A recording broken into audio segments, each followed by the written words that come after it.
ഇതേ സമയം റൂമിലേക്ക് പിടിച്ചുകൊണ്ടുപോയ അമ്മുവിനെ അലക്സ് കട്ടിലേക്ക് തള്ളിയിട്ടു. ദൈവമേ, എന്റെ തല!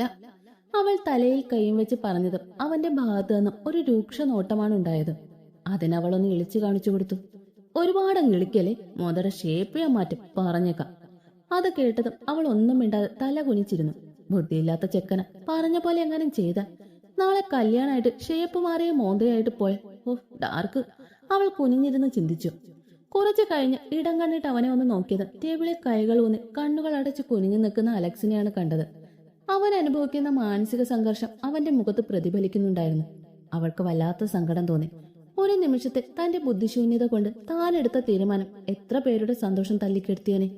അവൾക്ക് അവനെ ഒന്ന് ആശ്വസിപ്പിക്കാൻ തോന്നി. എങ്കിലും ഇപ്പൊ അടുത്തേക്ക് ചെല്ലുന്നത് ടു ഇഞ്ചൂറിയസ് ടു ഹെൽത്ത് ആയതുകൊണ്ട് അടങ്ങി ഒതുങ്ങിയിരിക്കുന്നതാണ് നല്ലതെന്ന് തോന്നി. അവൾ അവനെ തന്നെ നോക്കിയിരുന്നു. കവളിൽ തണുപ്പ് അനുഭവപ്പെട്ടപ്പോഴാണ് അമ്മു കണ്ണുകൾ തുറന്നത്. മുമ്പിൽ അലക്സിനെ കണ്ട് അവളൊന്ന് പകച്ചു. ചുറ്റും ഒന്ന് നോക്കിയപ്പോഴാണ് താൻ ഇപ്പോഴും അലക്സിന്റെ റൂമിലാണെന്നും അവനെ നോക്കിയിരുന്ന് താൻ ഉറങ്ങിപ്പോയെന്നും മനസ്സിലായത്. അവൾ അലക്സിനെ നോക്കി ഒന്ന് ചിരിച്ചു.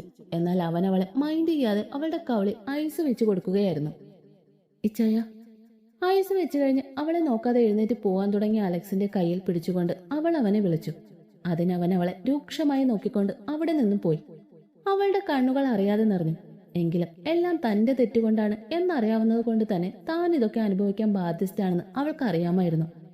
കുറച്ചു സമയം കൂടി അവൾ അവൻ വരുന്നത് നോക്കിയിരുന്നെങ്കിലും തളർച്ചയും ക്ഷീണവും കാരണം ഹെഡ് റെസ്റ്റിലേക്ക് തലചായ്ച്ച് അവൾ ഉറങ്ങിപ്പോയി. റൂമിലേക്ക് തിരികെ വന്ന അലക്സ് ചാരി ഇരുന്നുറങ്ങുന്ന അമ്മൂനെയാണ് കാണുന്നത്. അവളുടെ മുഖത്തേക്ക് നോക്കിയതും അവന് വല്ലാത്ത വാത്സല്യം തോന്നി. അവളെ എടുത്ത് നേരെ കിടത്തി ലൈറ്റ് ഓഫ് ചെയ്ത് ഡിം ലൈറ്റ് ഇട്ടുകൊണ്ട് അവൻ അവളുടെ അടുത്തേക്ക് കിടന്ന് അവളെ കെട്ടിപ്പിടിച്ചു. അവളുടെ മുഖം തന്റെ നെഞ്ച് ചേർത്ത് പിടിച്ചുകൊണ്ട് അവളുടെ നെറുകയിൽ ചുണ്ടുകൾ ചേർത്തു. ഡിം ലൈറ്റിന്റെ പ്രകാശത്തിൽ കാണുന്ന അവളുടെ മുഖത്തേക്ക് നോക്കി കിടന്ന് എപ്പോഴും അവന്റെ കണ്ണുകൾ അടഞ്ഞു. രാവിലെ അമ്മ കണ്ണുകൾ തുറന്നത് ഒരു കുരിശുമാലയാണ് ആദ്യം കാണുന്നത്. അവൾ കുറച്ചു സമയം അതിൽ തന്നെ നോക്കിക്കിടന്നു. അപ്പോഴാണ് അവൾക്ക് താൻ അലക്സിന്റെ നെഞ്ചിലാണ് കിടക്കുന്നതെന്ന് ഓർമ്മ വന്നത്. അവൾ പതിയെ അവന്റെ കൈയെടുത്ത് മാറ്റി എഴുന്നേറ്റു. ആശ്വാസം! ഞാൻ കിടക്കുന്നെങ്ങനെ കണ്ടിരുന്നേ ഈ ചെകുത്ത എന്നെ അന്ത്യകുതാശ നടത്തിയനെ. ഉറങ്ങിക്കിടക്കുമ്പോ എന്താ പാവം, അല്ലെങ്കിലും തനി ചെകുത്താനും. അവൾ ചുണ്ടുകൊട്ടിക്കൊണ്ട് പറഞ്ഞു. എന്നാൽ ഈ ചെകുത്തനെ എനിക്ക് ഒത്തിരി ഇഷ്ടാട്ടോ. അതും പറഞ്ഞുകൊണ്ട് അവൾ അവന്റെ നെറ്റിയിൽ ഉമ്മ വെച്ചു. അതറിഞ്ഞ പോലെ അവന്റെ ചുണ്ടുകളിൽ പുഞ്ചിരി വിടർന്നു. എന്റെ കുഞ്ഞിഷ്ണ, ഇങ്ങനെ വളയ്ക്കാൻ എന്തേലും ഒരു ഐഡിയ പറഞ്ഞതാ. ഈ വളയ്ക്കുന്ന കാര്യത്തിൽ നിനക്ക് നല്ല എക്സ്പീരിയൻസ് അല്ലേ, പ്ലീസ്. അവൾ മുകളിലേക്ക് നോക്കി കൈ കൂപ്പി പ്രാർത്ഥിച്ചു. ഇനി രണ്ടു മതമായതുകൊണ്ട് കേൾക്കില്ലേ? എന്നാ പിന്നെ കർത്താവിനെ കൂടി ഒന്ന് വിളിച്ചേക്കാം. എന്റെ കർത്താവേ, എത്രയും പെട്ടെന്ന് ഇച്ചാൻ എന്നോടുള്ള ദേഷ്യമൊക്കെ മാറ്റിത്തരണേ. ഞാൻ ഒരു കൂടി മെഴുകുതിരി കത്തിച്ചോളാമേ. ആമേ. ഇങ്ങനെയല്ലേ ആ ലീനപ്പെണ്ണി ഇങ്ങനെയാണല്ലോ പ്രാർത്ഥിക്കുന്നത്. എന്തായാലും രണ്ടുപേരും കൂടി എന്നെ ഒന്ന് സഹായിക്കണേ. അതും പറഞ്ഞ് അവൾ കൈകൾ കൂപ്പി പ്രാർത്ഥിച്ചു. ഇനി ഇവിടെ ഇരിക്കുന്ന ആരോഗ്യത്തിന് ഹാനികരമാണ്. തൽക്കാലം ഇവിടെ നിന്ന് വലിയുന്നതാ നല്ലത്. അതും പറഞ്ഞുകൊണ്ട് അവൾ പതിയെ ഇറങ്ങി ഡോർ തുറന്ന് പുറത്തേക്ക് പോയി. അവൾ പോയി കഴിഞ്ഞതും അലക്സ് പതിയെ കണ്ണുകൾ തുറന്നു. അവന്റെ ചുണ്ടുകളിൽ മനോഹരമായ ചിരിയുണ്ടായിരുന്നു. എന്റെ പൊന്നുമോള് കുറച്ച് വിയർക്ക്. അത് കഴിഞ്ഞ് ഇച്ചായ ആലോചിക്കാം എപ്പോ പിണക്കം മാറ്റണമെന്ന്. ചെകുത്താനല്ലേ, ശരിയാക്കി തരാടി കുരിപ്പ്. എന്റെ കയ്യിലൊന്ന് കെട്ടിക്കോട്ടെ. അതും പറഞ്ഞുകൊണ്ട് അവൻ എഴുന്നേറ്റ് വാഷ്റൂമിലേക്ക് പോയി. അമ്മ റൂമിലേക്ക് ചെന്ന് ലീന കുളി കഴിഞ്ഞ് വരുന്നതാണ് കണ്ടത്. അവളെ കണ്ടിട്ട് കാണാത്തതുപോലെ മിററിന് മുന്നിൽ ചെന്ന് തല തുവർത്താൻ തുടങ്ങി. സോറിടാ, എന്നോട് പിണങ്ങല്ലേ നീ. പെട്ടെന്ന് ആന്റി അങ്ങനെയൊക്കെ പറഞ്ഞപ്പോ സഹിച്ചില്ല. അതുകൊണ്ടാ എന്റെ പൊട്ട ബുദ്ധിക്ക് അങ്ങനെയൊക്കെ തോന്നിപ്പോയി. അവളുടെ പിന്നിലൂടെ ചെന്ന് കെട്ടിപ്പിടിച്ചുകൊണ്ട് അവൾ ഏങ്ങലടിച്ച് കരഞ്ഞു. ഒരുപാട് നേരമൊന്നും അവളോട് പിണങ്ങിയിരിക്കാൻ കഴിയാത്തത് കൊണ്ട് ലീന തിരിഞ്ഞു നിന്ന് അവളെ കെട്ടിപ്പിടിച്ചു. ഇത് ലാസ്റ്റ് ആണമ്മോ, ഇനി ഇങ്ങനെ വല്ലതും ഉണ്ടായ പിന്നെ ഈ ലീനയെ നീ മറന്നേക്കണം. ലീന ഭീഷണി പോലെ പറഞ്ഞതും അവൾ അതിന് ദയനീയതയോടെ തലയാട്ടി. അയ്യടാ, എന്താ പാവം, പോ പെണ്ണെ, പോയി കുളിച്ചിട്ട് വാ. അവൾ പുഞ്ചിരിയോടെ പറഞ്ഞതും അവൾ ടവലെടുത്ത് വാഷ്റൂമിലേക്ക് നടന്നു. രണ്ടടി മുന്നോട്ട് വെച്ചിട്ട് അവൾ തിരിഞ്ഞെന്ന് ലീനയെ വിളിച്ചു. ലീന! അവളുടെ വിളി കേട്ട് ലീന തിരിഞ്ഞു നോക്കി. അത് എനിക്കൊരു കാര്യം. ഒന്നും ചോദിക്കണ്ട, അതൊക്കെ ഇച്ഛായം പറയും, അതാണ് ശരി. ഇപ്പൊ നീ പോയി കുളിച്ചിട്ട് വാ, ബ്യൂട്ടീഷ്യൻ വരാറേ. അതും പറഞ്ഞുകൊണ്ട് അവൾ അമ്മുവിനെ വാഷ്റൂമിലേക്ക് പറഞ്ഞു വിട്ടു. എത്രയും പെട്ടെന്ന് തന്നെ നീ എല്ലാം അറിയോ അമ്മു? എന്റെ ഇച്ഛായന്റെ പ്രണയം എന്തായിരുന്നു എന്ന് നീ ഉടനെ തന്നെ അറിയും. അതും മനസ്സിൽ പറഞ്ഞുകൊണ്ട് അവൾ പുറത്തേക്ക് നടന്നു. വൈറ്റ് ഗൗണിൽ അമ്മു അതീവ സുന്ദരിയായിരുന്നു. കഴുത്തിൽ ഡയമണ്ട് നെക്ലേസും ഇരു കൈയിലും ഡയമണ്ടിന്റെ ബാംഗിൾസും ഇയറിംഗ്സും ബ്രേസ്ലെറ്റും കൂടി ഇട്ടപ്പോഴേക്കും അവളുടെ സൗന്ദര്യം ഇരട്ടിയായിരുന്നു. മുടി ബൺ വെച്ച് പൊക്കിക്കെട്ടി ചെറിയൊരു ക്രൗൺ കൂടി വെച്ചിട്ട് അതിനടിയിലേക്ക് വെയിൽ കൂടി വെച്ചു. മുഖത്ത് സിമ്പിൾ മേക്കപ്പ് ആയിരുന്നു. അലക്സിന് ഓവർ മേക്കപ്പ് ഇഷ്ടമല്ല, അതുപോലെ തന്നെ അമ്മൂനും ഇഷ്ടമല്ല. അതുകൊണ്ട് ബ്യൂട്ടീഷ്യനോട് ആദ്യം തന്നെ സിമ്പിൾ മേക്കപ്പ് മതിയെന്ന് പറഞ്ഞിരുന്നു. കയ്യിൽ വൈറ്റ് റോസസിന്റെ ബൊക്കയും പിടിച്ച് സ്കർട്ട് ഒരു അല്പം പൊക്കിപ്പിടിച്ച് സ്റ്റെയർ ഇറങ്ങി വരുന്ന അമ്മൂനെ കണ്ട് അലക്സിന്റെ കണ്ണുകൾ വിടർന്നു. അവൻ അവളെ തന്നെ നോക്കി നിന്നു. താഴെ എത്തിയപ്പോഴാണ് അമ്മു അലക്സിനെ കാണുന്നത്. അവൾ നോക്കുന്നത് കണ്ട് അവൻ പെട്ടെന്ന് തന്നെ നോട്ടം മാറ്റി. അമ്മു അവനെ തന്നെ നോക്കുകയായിരുന്നു. ബ്ലാക്ക് സ്യൂട്ടിൽ അവനെ കാണാൻ ഒരു പ്രത്യേക ഭംഗി തന്നെ ഉണ്ടായിരുന്നു. ട്രിം ചെയ്തു വെച്ച താടിയും ജെൽ തേച്ച് ഒതുക്കി വെച്ച മുടി അവന്റെ ഭംഗി ഇരട്ടിപ്പിച്ചു. ഒരു മയത്തിനൊക്കെ വായി നോക്കടി, നിന്റെ സ്വന്തം മുതല് തന്നെയാ. അതെ, എന്റെ സ്വന്തം മുതല് തന്നെ. അതുകൊണ്ട് ഞാൻ ഇനിയും വായി നോക്കും. പിന്നിലായി വന്ന ലീന അവളുടെ ചെവിയിലായി പറഞ്ഞതും അവൾ ചുണ്ടുകൂർപ്പിച്ച് അവളെ നോക്കിക്കൊണ്ട് പറഞ്ഞു, ആ, ഈ തോന്നൽ നേരത്തെ തോന്നിയിരുന്നെങ്കിൽ ഇപ്പൊ ഇങ്ങനെ ഒളിച്ചു കളിക്കണ്ടായിരുന്നു. അവൾ ഒരു കളിയാക്കലോടെ പറഞ്ഞതും അമ്മുവിന്റെ മുഖം വാടി. ഇച്ചായനി എന്നോട് മിണ്ടില്ലേനു? അത്രയ്ക്ക് ദേഷ്യമാണോ എന്നോട്? ആര് പറഞ്ഞു ഇച്ചായന് നിന്നോട് ദേഷ്യമുണ്ടെന്ന്? അങ്ങനെ നിന്നോട് ദേഷ്യപ്പെടാൻ ഇച്ചാന് കഴിയോ? പിന്നെ ഇപ്പൊ കാണിക്കുന്ന അത് പരിഭവമാടാ. നീ ഇച്ചാനെ മനസ്സിലാക്കാത്തതിലുള്ള പരിഭവം. അത് നിങ്ങളൊന്ന് മനസ്സ് തുറന്ന് സംസാരിക്കുമ്പോൾ മാറിക്കോളും. അവൾ സങ്കടത്തോടെ ചോദിക്കുന്നത് കേട്ടതും ലീന ഒരു ചിരിയോടെ പറഞ്ഞു. അത് കേട്ടതും അവളുടെ മുഖം ഒന്ന് വിടർന്നു. അവൾ അലക്സിന്റെ മുഖത്തേക്കൊന്ന് നോക്കി. എബിയോട് സംസാരിച്ച് നിൽക്കുകയാണെങ്കിലും അമ്മ അവനെ നോക്കുന്നതൊക്കെ അവൻ കാണുന്നുണ്ടായിരുന്നു. ലീന എന്തോ ചോദിച്ചപ്പോൾ അവൾ കുറുമ്പോടെ സംസാരിക്കുന്നതും കുറച്ചു കഴിഞ്ഞ് അവളുടെ മുഖം വാടുന്നതും പിന്നെ വീണ്ടും സന്തോഷത്തോടെ തന്നെ നോക്കുന്നതുമൊക്കെ അവൻ അറിയുന്നുണ്ടായിരുന്നു. അവൻ ഒരു ചെറു ചിരിയോടെ അവളുടെ ഭാവങ്ങൾ ഒപ്പിയെടുത്തു. എന്നാൽ എബിയുടെ കണ്ണുകൾ അവളുടെ കൂടെ നിന്ന ലീനയിൽ തങ്ങി നിൽക്കുകയായിരുന്നു. ലൈറ്റ് ഗ്രീനിൽ സിൽവർ ബോർഡറുള്ള സാരി ഒറ്റ പ്ലേറ്റിൽ കൊടുത്തിരിക്കുമായിരുന്നു. അതിന് മാച്ചായി വൈറ്റ് ബ്ലൗസും ധരിച്ചിരുന്നു. മുടി കുറച്ചെടുത്ത് പഫ് ചെയ്ത് ബാക്കി അഴിച്ചിട്ടിരിക്കുകയായിരുന്നു. മുഖത്ത് സിമ്പിൾ മേക്കപ്പ് ആയിരുന്നു. ആ വേഷത്തിൽ അവളും അതീവ സുന്ദരിയായിരുന്നു. എബിയും അവൾക്ക് മാച്ചായി ലൈറ്റ് ഗ്രീൻ ഷർട്ടും മുണ്ടുമായിരുന്നു. അമ്മുവിനോട് എന്തോ പറഞ്ഞ് തിരിഞ്ഞു നോക്കിയപ്പോഴാണ് അവൾ തന്നെ നോക്കി നിൽക്കുന്ന എബിയെ കാണുന്നത്. അവൾ പുരികമുയർത്തി എന്താണെന്ന് അവനോട് ചോദിച്ചു. അതിന് മറുപടിയായി അവൻ വലത് കൈ ഉയർത്തി തള്ളവിരലും ചൂണ്ടുവിരലും ചേർത്ത് പിടിച്ച് ബാക്കി 3 വിരലുകൾ ഉയർത്തി അടിപൊളിയെന്ന് കാണിച്ചു. അതിന്റെ മറുപടി എന്ന വണ്ണം അവൾ അവനെ നോക്കി മനോഹരമായി ഒന്ന് ചിരിച്ചു.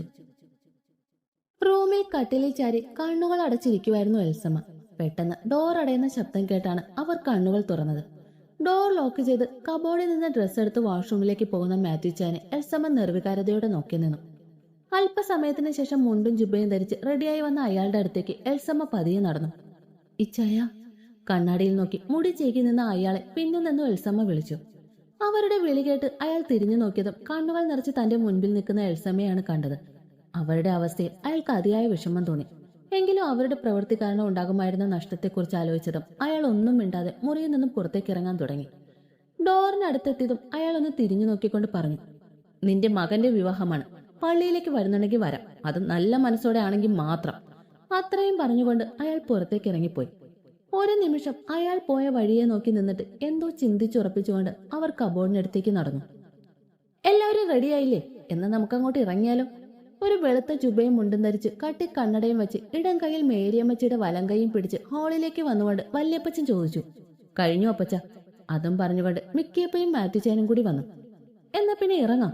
അതും പറഞ്ഞുകൊണ്ട് വല്യപ്പച്ചൻ മുന്നോട്ട് നടന്നത് ഡോർ തുറന്ന് റെഡിയായി ഇറങ്ങി വരുന്ന എൽസമ്മയാണ് കാണുന്നത്. എൽസമ്മ വരുന്നത് കണ്ട് ആദ്യം എല്ലാവർക്കും അത്ഭുതം തോന്നിയെങ്കിലും പിന്നെ ദേഷ്യമാണ് തോന്നിയത്.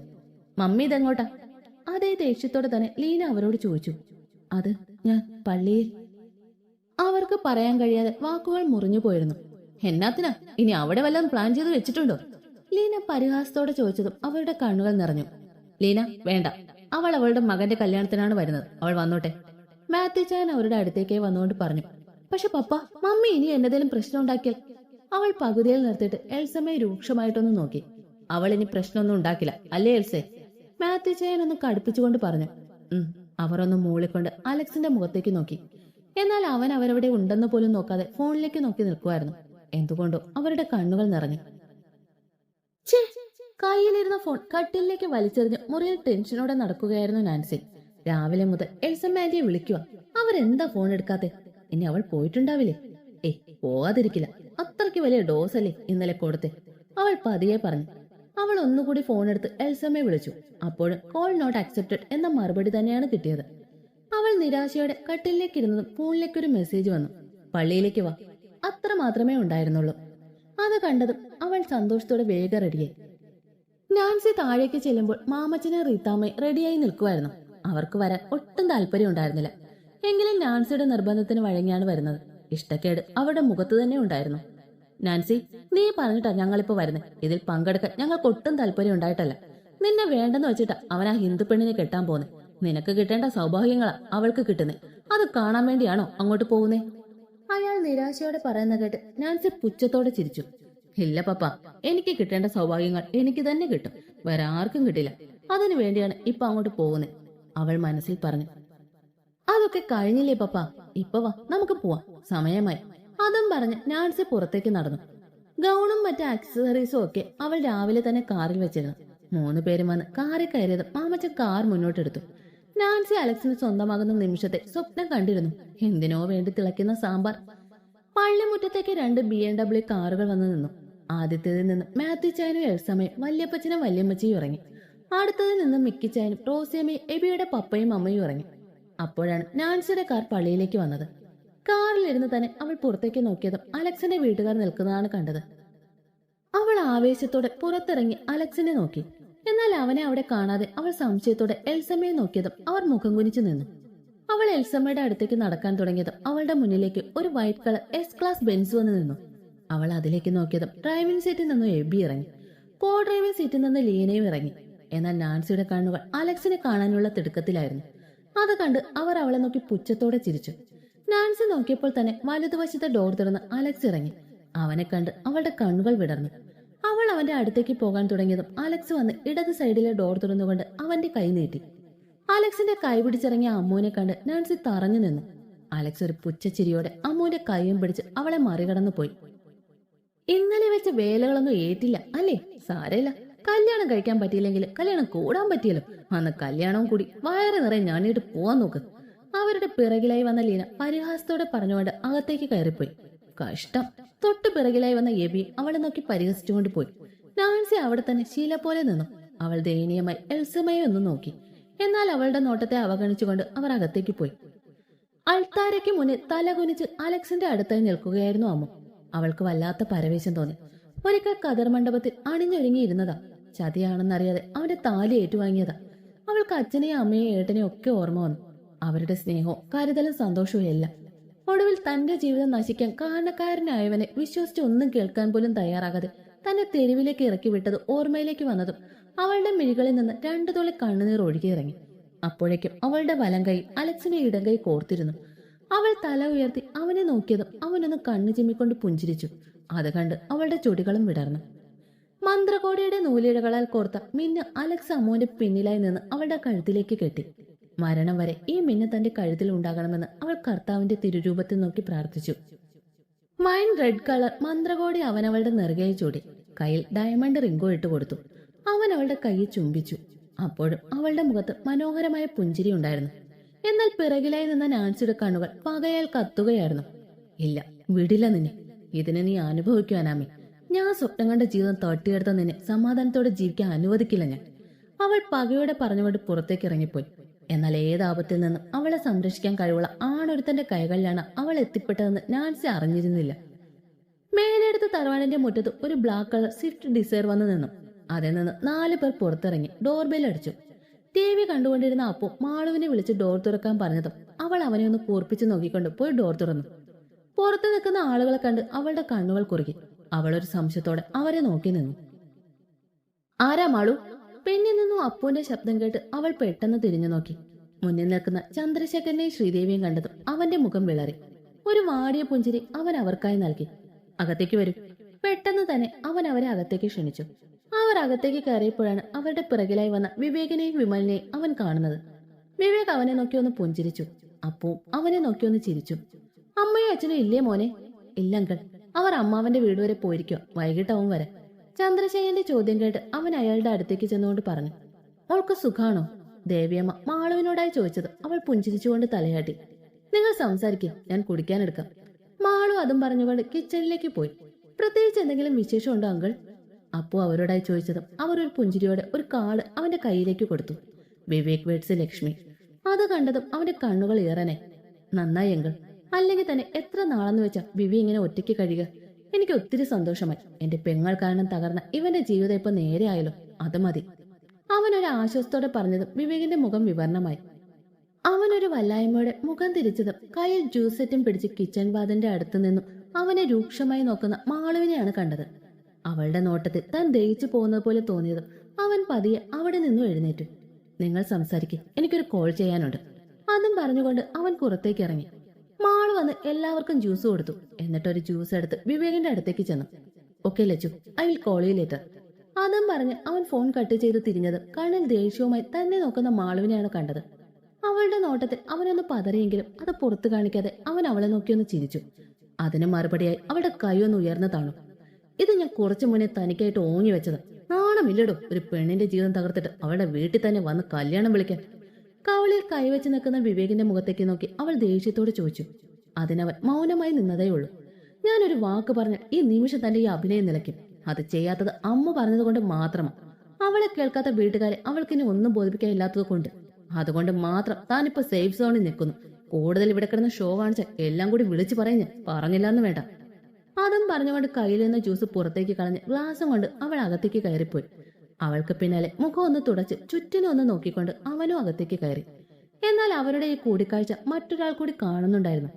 ഷട്ടിൽ ജ്യൂസ് വീണ കാരണം വാഷ്റൂമിൽ പോയി കൈകഴുകി തിരിച്ചിറങ്ങിയപ്പോഴാണ് മാള് വിവേകിനെ തല്ലുന്നത് ജനലിലൂടെ വിമൽ കാണുന്നത്. ഒരു ഞെട്ടലോടെയാണ് അവൻ ആ കാഴ്ച കണ്ടത്. സംഭാഷണം ഒന്നും കേൾക്കാൻ സാധിച്ചില്ലെങ്കിലും മാളുവിന്റെ ദേഷ്യഭാവവും വിവേകിന്റെ നിസ്സംഗതയും കണ്ടതും അവൻ എന്തൊക്കെയോ പൊരുത്തക്കേടുകൾ തോന്നിയിരുന്നു. അവർ അവിടെ നിന്നും അകത്തേക്ക് കയറിയതും അവൻ ഒന്നും അറിയാത്ത പോലെ അവരുടെ അടുത്ത് വന്നിരുന്നു. അവൻ വിവേകിന്റെ മുഖത്തേക്കൊന്ന് നോക്കി. ആരോടും ഒന്നും മിണ്ടാതെ തല കുനിച്ചിരിക്കുമായിരുന്നു അവൻ. അവന്റെ ചേട്ടന്റെ മുഖത്ത് എന്തൊക്കെയോ നിഗൂഢതകൾ ഒളിഞ്ഞിരിക്കുന്നതായി അവന് തോന്നി. അതേ സംശയത്തോടെ തന്നെ അവൻ അവിടെ ഇരുന്നു. എന്നാ പിന്നെ ഞങ്ങൾ ഇറങ്ങട്ടെ, അല്പസമയത്തിന് ശേഷം ദേവിയമ്മ അവരോടായി പറഞ്ഞു. അങ്ങനെ ആകട്ടെ. അതും പറഞ്ഞുകൊണ്ട് അപ്പു എഴുന്നേറ്റു. അത് അമ്മു, അവൾ എവിടെയാണെന്ന് അറിഞ്ഞു? ഒരു സങ്കോചത്തോടെ ദേവിയമ്മ ചോദിച്ചതും അപ്പു മാളുവിനെ ഒന്ന് നോക്കി. എന്നിട്ട് പറഞ്ഞു, ഇല്ല, അന്വേഷിച്ചില്ല, അതിന്റെ ആവശ്യമില്ലെന്ന് തോന്നി. എല്ലാവരുടെയും മുഖം ഒരുപോലെ മങ്ങി. മാളു ഒരു പുച്ഛത്തോടെ വിവേകിനെ ഒന്ന് നോക്കി. അവന്റെ തല കുനിഞ്ഞു. അത് വിമൽ കാണുകയും ചെയ്തു. വിമൽ അവനെ ഒന്നുകൂടി നോക്കിയിട്ട് പുറത്തേക്ക് ഇറങ്ങി. പിന്നാലെ മറ്റുള്ളവരെ യാത്ര പറഞ്ഞിറങ്ങി.